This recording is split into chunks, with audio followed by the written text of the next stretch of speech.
In this episode, I'd like to discuss 10 career goal setting strategies for success. I know that a lot of us are a little bit, let us say, getting worried that the year is already 7 months in. That means that there are just 5 more months before the year ends. And some of the lofty plans, and goals we set for ourselves at the beginning of the year, we haven't been able to achieve them. So today in this episode, I'd like to discuss my top 10. There are more, but these are my top 10 strategies for achieving any goal you have set for yourself. And if you measure your goals with these in mind, I assure you that at the end of the day, 5 months will definitely be enough.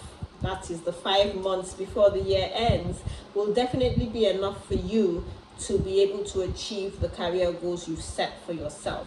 So tip number 1. We have to, when setting our goals or our career goals, focus on not only our professional life, but also our personal life.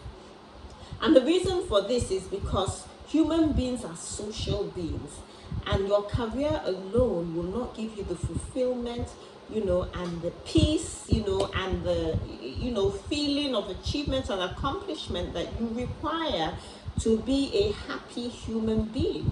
So research has been done by psychologists who have told us that you have to focus on, I think it's about 8 areas in your life that give you fulfillment, and career and business is just one of those. So some other ones, there's this thing called the Wheel of Life.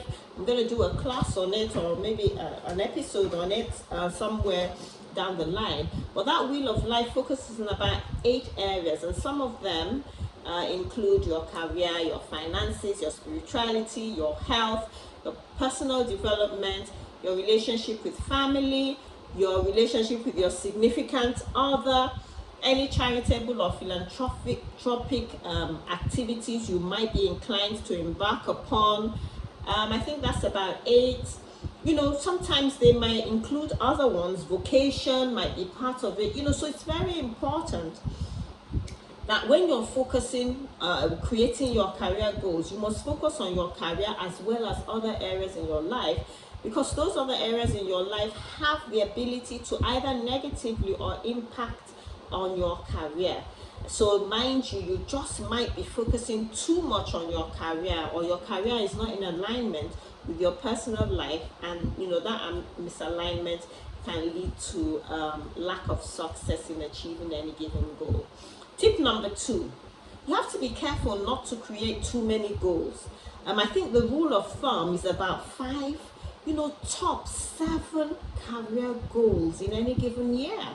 I know someone that has a list of about 20 things they want to achieve in their career, and I too struggle when I'm creating my career goal list, but you have to be able to weed it down to about 5 key things, that you want to achieve in your career, because if there are too many, then you lose focus. And if they're too few, then they're so easy to achieve. They don't challenge you. So the truth is somewhere in the middle. 5 to 7 is the rule of thumb, and that you're able to focus on those at the same time. Tip number 3 is that your goals must be written. Your goals are not something in your mind, that you carry around with you. I want to be a VP, that is vice president in my corporation in a year's time, and then you just go around smiling to yourself when you think about it. Write your goals down. There's a psychological connection between that action of actually writing, or now we're in the digital world, either using a pen to actually write the goals down, or indeed physically typing it in and creating some structure around it. Because your plan doesn't stand alone, or your goal doesn't stand alone. As you write your goal, you must write other things along with the goal. So having it written down increases your chances of achieving it. Tip number 4, your goals must be smart. And I'm sure everyone has heard about the acronym SMART, which stands for your goal must be specific, it must be measurable, it must be achievable, it must be realistic, and it must be time bound. So specific means, no ambiguity. You need to be direct and speak about what it is you want to achieve. I want to get a speaking engagement as a keynote speaker by July 2023. It's specific, no ambiguity.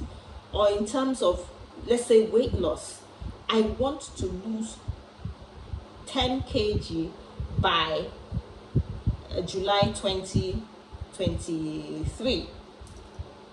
So it's specific. There's no ambiguity. Not I want to lose weight. It doesn't mean anything. So your goals must be specific. They must be measurable. Measurable is the 10 kg you have mentioned, or one keynote speaking engagement. It's measurable. Do you understand? It must be achievable. It mustn't be some ethereal thing that, it's not really something that can be achieved, that you have assessed yourself and you have identified that you are able. You have the resources, you're well positioned to achieve the goal you have set. Then the goal must be realistic. Not that you want to make partner. I'm a lawyer, so let's say we use a law firm. Partnership is usually about your 10-year post-call, maybe 8 if you're pretty fast. But let us say you want to make partner in 1 year. It's on in a top tier legal firm. It's an unrealistic goal. It has to be something that is achievable. And then your goal must be time bound. You must put a stamp on when this goal must be achieved by, a time frame. And that time frame helps you to know when you have achieved the goal. If there's no time frame, you leave it open-ended. There's no achieving it because the goalpost will continuously be moved. And so that's really what we mean about setting SMART goals. Tip number 5. I want any goal you set for yourself to stretch you outside your comfort zone. A lot of the time we set goals that, they're just ordinary.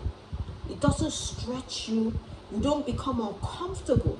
But I can tell you for free that any level of success that you require or that you want requires that you become comfortable with being uncomfortable.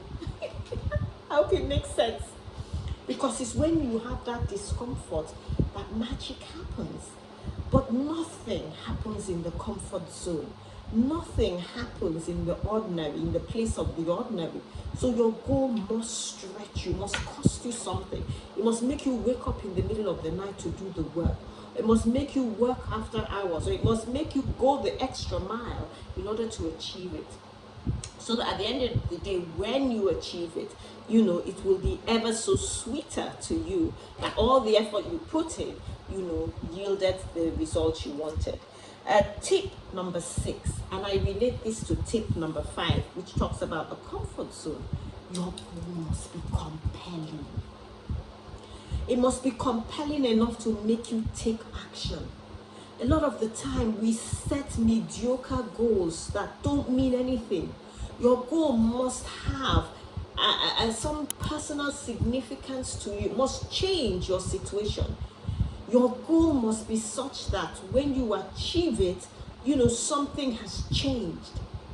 It must be something that the consequences of failure has to be so far-reaching that you really don't want to even dwell on that. Your goals must be compelling, because when they are compelling, they make you take the necessary action in order to achieve them. So, tip number 7, always identify the next action step when you set a goal. A lot of the time we set goals and we don't say what next. We don't list out the actions that we need to take in order to achieve the goal, and therein lies the failure. Because it's not about just strategizing, planning, drawing up your career blueprint, and all that of what you want to achieve. You must take time to identify the steps you now need to take in order to achieve the goal. Now, I always like this visualization exercise that I learned about some years ago. And basically, it's an exercise that makes you think about, in your mind's eye, think about you having achieved the goal that you have set. Because what happens when you think about it in your mind's eye, there's a whole exercise around it. Perhaps we'll do it one day. Think about, you see yourself in the place where you want to be, in every detail, possible.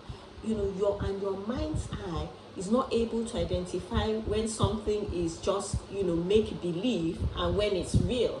So all those emotions that you will feel when you actually achieve your goal, you feel them, at that point in time.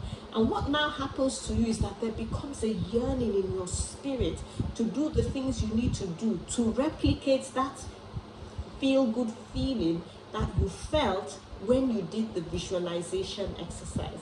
So doing that on a regular basis will help you and push you and propel you to do the action that is required to achieve your goal.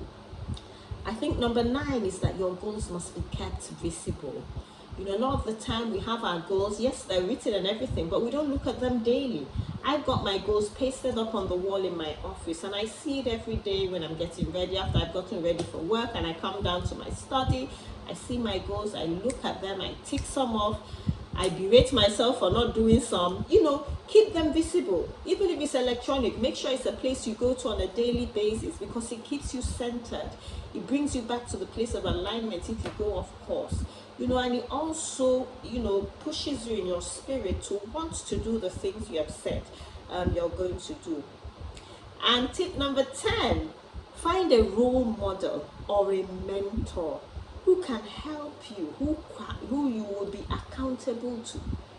That mentor is what I call an accountability partner, someone who will hold you to those goals, hold you to the steps, hold you to the actions you said you would take in order to achieve your goals.